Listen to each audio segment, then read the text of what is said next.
In this video, I'm going to show you exactly how we are able to achieve flawless drywall repairs without even needing to sand.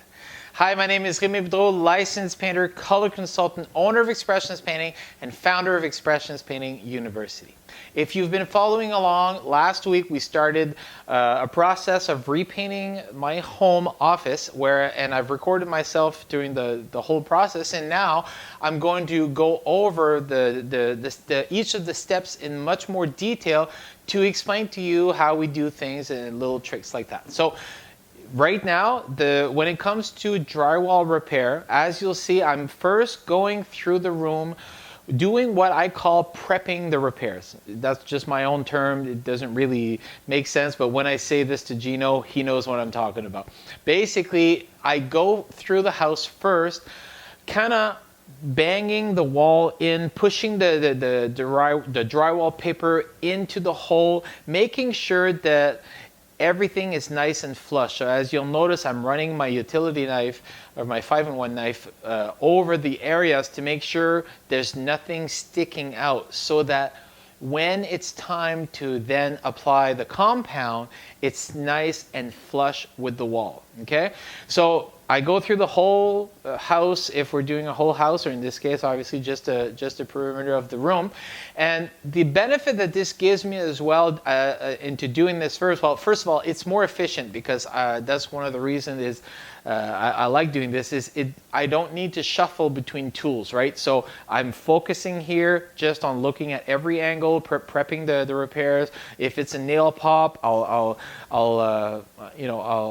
remove the drywall that's sticking out. I'll screw in the drywall, maybe put another screw if needed, if it's really loose, and then everything is ready, so that when I come around again, then my focus is simply filling the holes. Okay, and so basically now you'll see I have the compound that we're using. This is kind of like the secret recipe, we could say. It's this Spackling compound that we're using from Sherwin-Williams.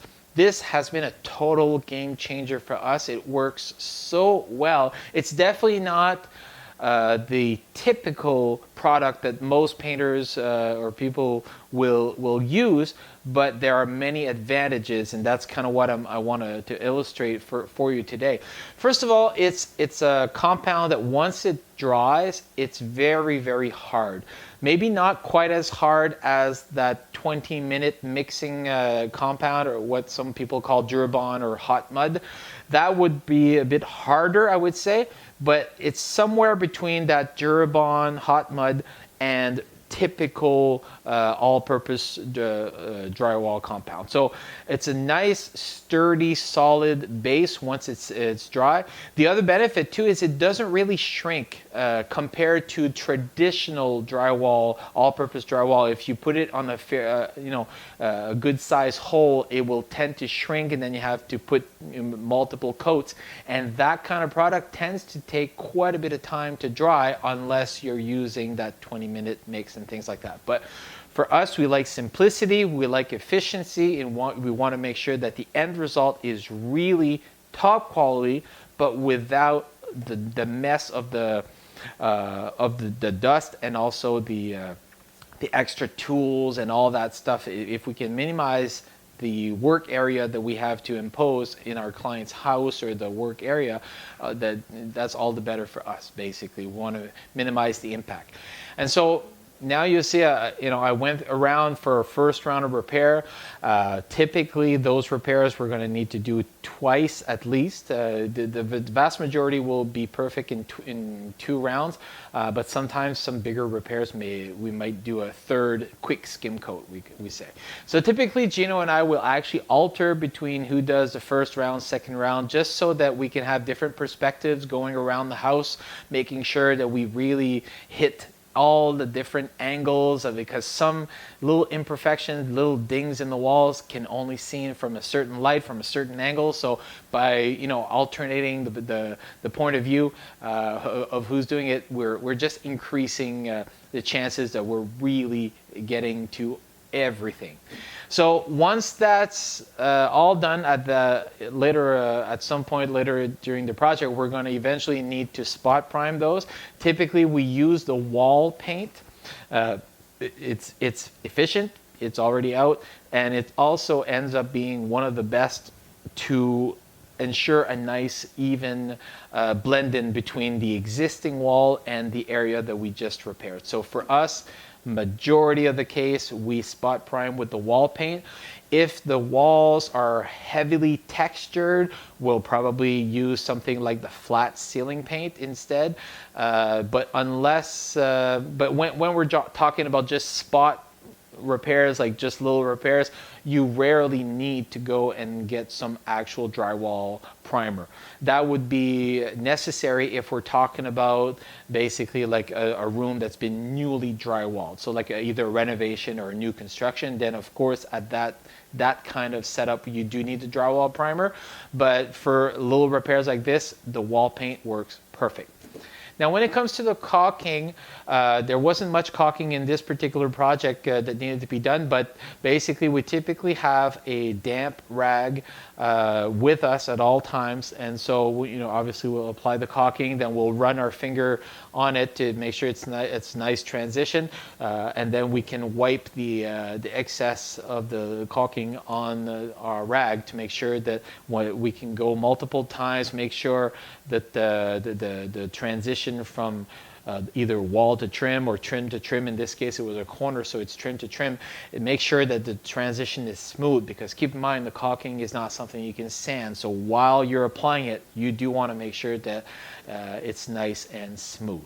And then as for the large holes in the ceilings, this is definitely not a typical thing that happens a lot, but I thought that I would show you because the way that I ended up repairing is very different. You've probably never even seen this, but for my purpose, it ended up being perfect. So first of all, to the pieces of drywall that had been cut out, the circular ones and the large one, I still had the pieces. So the first step was just to put some strapping pieces of wood, basically, that you screw in so that the new pieces can have something to screw on to. And so I did this for the two holes, and also the larger hole I put some pieces of strapping. But where I filled the gaps around those pieces, what's unique about the way I did it is I used caulking. And caulking is definitely not something that you would normally see taping drywall with, but in my situation where the walls are stucco, and also because those were actually created because I needed to run some wires for an electrician that was working in our garage. And so if ever I were to need to run some wires again in the future, then it's a very simple thing for me to just cut out the caulking, unscrew those things, and run the wires again, and boom, put it right back. So I wanted to kind of show you this because the point that I'm trying to make with these videos is there's not just this one right way of doing anything.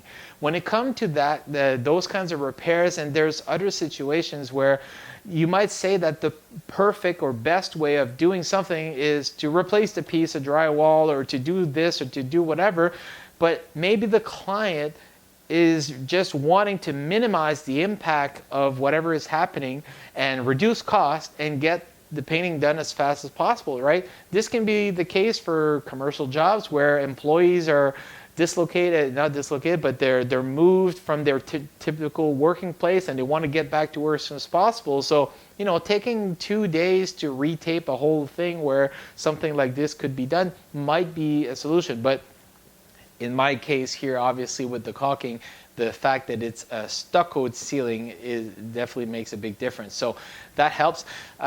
So basically that's all that was involved in terms of repairs for this project.